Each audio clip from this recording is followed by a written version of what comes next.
মিলিয়নেরও বেশি মানুষের কাছে লিমিটেড ট্রান্সপোর্টেশন আছে, তার মানে প্রায় অর্ধেক জনসংখ্যা। আর এমনকি পৃথিবীর গরিব দেশগুলোতে ট্রান্সপোর্টেশনের ঘাটতি আরো অনেক বেশি। 1 বছর আগে যখন আমরা কেনিয়াতে শুদ্ধ পানীয় জলের ঘাটতির কথা জানতে পারি, তখন আমরা ওয়াটার ডেলিভারি যারা করে তাদেরকে অনেক বাইকস দিয়েছি, কারণ তারা প্রতিদিন 10 মাইলেরও বেশি ভারী সাইকেল নিয়ে যাতায়াত করে মাত্র $7 করে রোজগার করবার জন্য।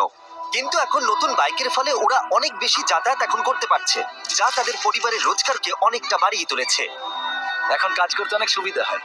আর এখানকার সম্প্রদায়ের ওপর এর প্রভাব দেখবার পরে আমরা আমাদের পার্টনার ইলেকট্রিক বাইকের কাছে গেলাম সাহায্য চাইতে। এটা মনে করে যে ওরা আমাদের 13টা বিচ ফিলান্থ্রপি ভিডিওসকে স্পন্সর করেছে। আর আমার মনে হয় আপনারা শুনে অবাক হবেন না যে ওরা $6 লাখ ইলেকট্রিক বাইক ডোনেট করেছে। আর তারপর আমরা আপনাদেরকে এমন একজন মানুষকে নমিনেট করতে বলেছি যার জীবনে ট্রান্সপোর্টেশনের অত্যন্ত প্রয়োজন আছে। আর প্রয়োজনীয় মানুষদের অনেক অনেক ভিডিও পাওয়ার পরে আমরা সেগুলোকে কিভাবে করার জন্য খুবই এক্সাইটেড হয়ে উঠেছিলাম। ওই বাইকটা আমার লাইফ চেঞ্জ করে দিতে পারে। এটা পেলে আমার আর আমার হাজবেন্ডের খুব সাহায্য হবে। আমরা এই বিশাল গিভঅ্যাওয়েটা শুরু করব নর্থ ক্যারোলিনা থেকে, যেখানে ড্যারেন প্রথম বাইক গিভঅ্যাওয়ে করবে 600টা বাইকের মধ্যে। এ হলো মারিয়া, যে দুজন সন্তানের সিঙ্গেল মাদার। তিনি দিনে 14 ঘন্টা বাসন ধোয়ার কাজ করেন, শুধুমাত্র তার কম পারিশ্রমিকের বেশিরভাগটা গুয়েতামালায় তার সন্তানদের কাছে পাঠানোর জন্য, যাদেরকে তিনি অনেক বছর দেখেননি। আমি এখানে অনেক বছর ধরে আছি, প্রায় 5 বছর হয়ে গেল। আর এত ঘন্টা কাজ করার পরেও তাকে প্রতিদিন বেশ কয়েক মাইল হাঁটতে হয় শুধুমাত্র কাজের জায়গায় যাতায়াত করবার জন্য।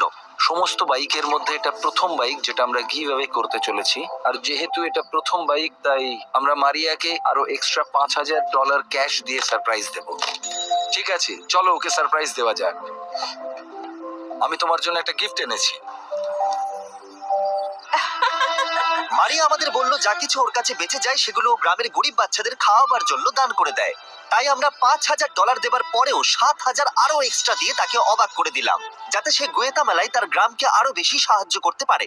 এই বাইকের সাহায্যে মারিয়া খুব সহজেই তার কাজের জায়গায় 10 মিনিটের মধ্যে পৌঁছে যাবে। কাজে না যেতে পারা, স্কুলে না যেতে পারা, বা মেডিকেল অ্যাপয়েন্টমেন্টে যেতে না পারা, এরকম আরো অনেক অনেক সমস্যার মানুষ সম্মুখীন হয়, এবং এর ফলে তারা যে পরিস্থিতির মধ্যে রয়েছে তাতেই তারা আটকে পড়ে। আপনারা যদি ভাবেন এটা স্পেশাল, তাহলে দাঁড়ান, এখনো 599টা বাকি আছে। এটা দারুণ হতে চলেছে।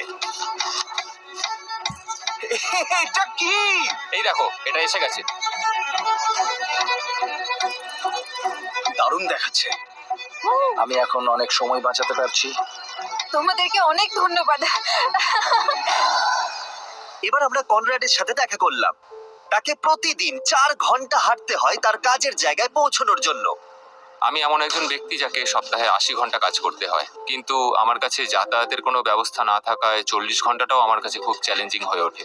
আমি একদিন আমার নিজের ব্যবসার মালিক হতে চাই, আর যাতায়াতটা যদি আমার ক্ষেত্রে আরেকটু সুবিধার হতো, তাহলে আমি আমার লক্ষ্যে খুব সহজেই পৌঁছতে পারতাম। কনরাডের গল্প বলে দিচ্ছে ওর ট্রান্সপোর্টেশনের কতটা প্রয়োজন আছে। ও, এ কি?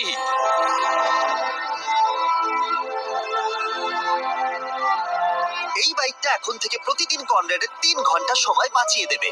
এখন থেকে আমার যাতায়াত নিয়ে আর কোনো সমস্যাই রইল না। এবার আমি আমার জীবনের পরবর্তী লক্ষ্যের দিকে এগিয়ে যেতে পারবো।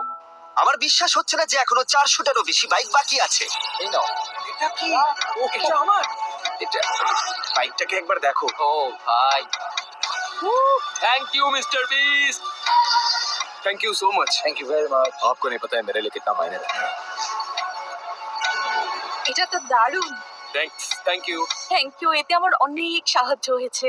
তারপর আমরা আমান্ডা আর সুসানের সাথে দেখা করলাম। এনারা ইন্টারফেথ রিফিউজি সেন্টারের হয়ে কাজ করেন, যারা তাদের জীবন উৎসর্গ করেছে হাজারেরও বেশি রিফিউজিকে সাহায্য করবার জন্য, আর তাদের স্বাভাবিক জীবনযাপনের জন্য অনেক কিছু দান করেছেন। ওরা তাদের সংস্কৃতি, ভাষা, এমনকি পরিবারকেও ছেড়ে দিয়েছে।